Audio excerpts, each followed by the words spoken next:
নমস্কার, আমি সৌমিত্র। 42 নিয়ে আজ আমরা সরাসরি হাজির হয়েছি আপনাদের সামনে।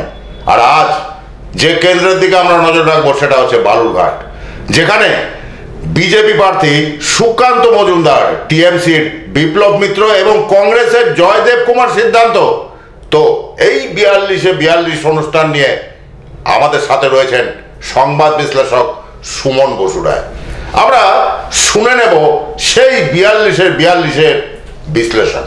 দেখেন, প্রথমেই আমরা বলি যে আমরা কিন্তু 11ই মার্চ যে সমীক্ষা রিপোর্ট কিন্তু প্রকাশিত করেছিলাম, সেখান থেকে আমরা যে তথ্যগুলি আপনাদের কাছে তুলে ধরেছিলাম সেগুলি কিন্তু বিস্তারিতভাবে আমরা দীর্ঘদিন ধরে আলোচনা শুরু করেছিলাম। আমার কিছুটা শারীরিক অসুস্থতার কারণে বেশ কিছুদিন আমি অনুষ্ঠানে আসতে পারিনি। আমরা ইতিমধ্যে কিন্তু 5টি কেন্দ্র উত্তরে সেটা কিন্তু আমরা জানিয়েছিলাম, সেখানকার ফলাফল কি হতে পারে আমার যেটা পর্যবেক্ষণ রয়েছে সেটা। আমি কুচবিহার নিয়ে আলোচনা করেছিলাম, আলিপুরদুয়ার নিয়ে আলোচনা করেছিলাম, জলপাইগুড়ি নিয়ে আলোচনা করেছিলাম, দার্জিলিং নিয়ে আলোচনা করেছিলাম এবং রায়গঞ্জ নিয়ে, অর্থাৎ 5টি কেন্দ্র নিয়ে আলোচনা করেছিলাম। এবং এই 5টি কেন্দ্রে আমি বলেছিলাম যে রায়গঞ্জ যে কেন্দ্র রয়েছে সেখানে কিন্তু একটা হাড্ডাহাড্ডি লড়াই হবে এবং সেই লড়াইয়ের পরে আমার হিসাবে কিন্তু বিজেপি প্রার্থী কিছুটা এগিয়ে রয়েছে। অর্থাৎ 5টি যে কেন্দ্র রয়েছে সেখানে কিন্তু 5টি কেন্দ্রেই আমি বিজেপির পক্ষে যাবে বলে আপনাদেরকে জানিয়েছিলাম। আজকে আমরা যে বিষয় নিয়ে আলোচনা করছি বা যে কেন্দ্র নিয়ে আলোচনা করছি সেটা হচ্ছে বালুরঘাট কেন্দ্র। এই বালুরঘাট কেন্দ্র কিন্তু অত্যন্ত গুরুত্বপূর্ণ, কারণ এখান থেকেই কিন্তু বিজেপির যিনি সভাপতি রয়েছেন, রাজ্য সভাপতি সুকান্ত মজুমদার, তিনি কিন্তু প্রতিদ্বন্দ্বিতা করছেন। এবং একই সঙ্গে আমরা যদি দেখি এখানে তৃণমূল প্রার্থী হিসেবে বিপ্লব মিত্র তিনি কিন্তু প্রতিদ্বন্দ্বিতা করছেন। এবং বিপ্লব মিত্র কিন্তু 2019 সালের নির্বাচনে সেখানে কিন্তু আমরা দেখেছিলাম যে অর্পিতা ঘোষকে প্রার্থী করার পরে তার সঙ্গে একটা কিন্তু মনোমালিন্য হয়েছিল এবং মনে করা হচ্ছিল যে তার যে সংগঠন সেই সংগঠন কিন্তু কাজ করেনি এবং সেখানে বিজেপির তিনি যোগদানও করেন এবং ফলে তার যে ভোট ব্যাংক বা তিনি যে সংগঠনকে কাজে লাগান সেই কাজে লাগিয়ে কিন্তু বিজেপির যে ভোট ব্যাংক তাকে কিন্তু সমৃদ্ধ করেছিলেন। এবার যেহেতু তিনি নিজে প্রার্থী হয়েছেন এবং ফলে কিন্তু এখানে একটা পলটের একটা কিন্তু সম্ভাবনা থাকছে।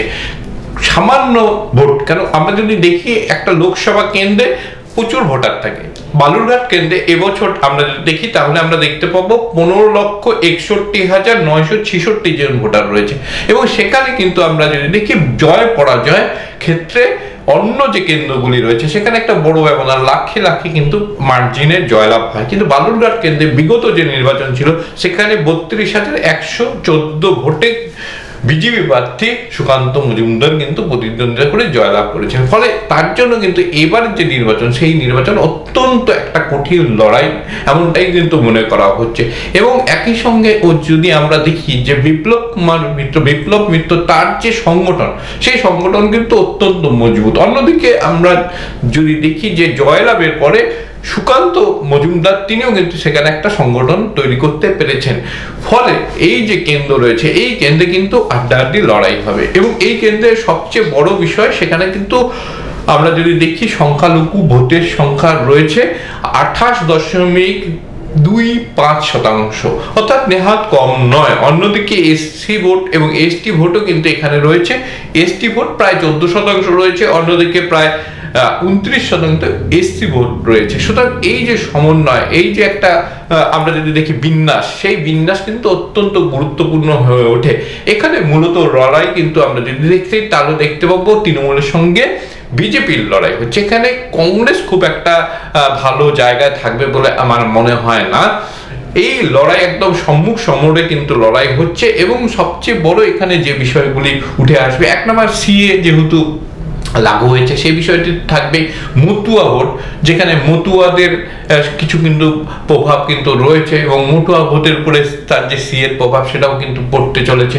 সন্দেশখালীর ঘটনা সেটাও কিন্তু প্রভাব পড়তে চলেছে এবং সর্বোপরি আমরা যদি দেখি তাহলে আমরা দেখতে পাবো এইখানে যেহেতু আমরা যদি দেখি তাহলে দেখতে পাবো যে এখানে যেহেতু একটা তীব্র লড়াই হবে, সেই তীব্র লড়াইয়ের ফলে কিন্তু যে কেউ যে কোনো সময় কিন্তু জিতবার জায়গায় রয়েছে।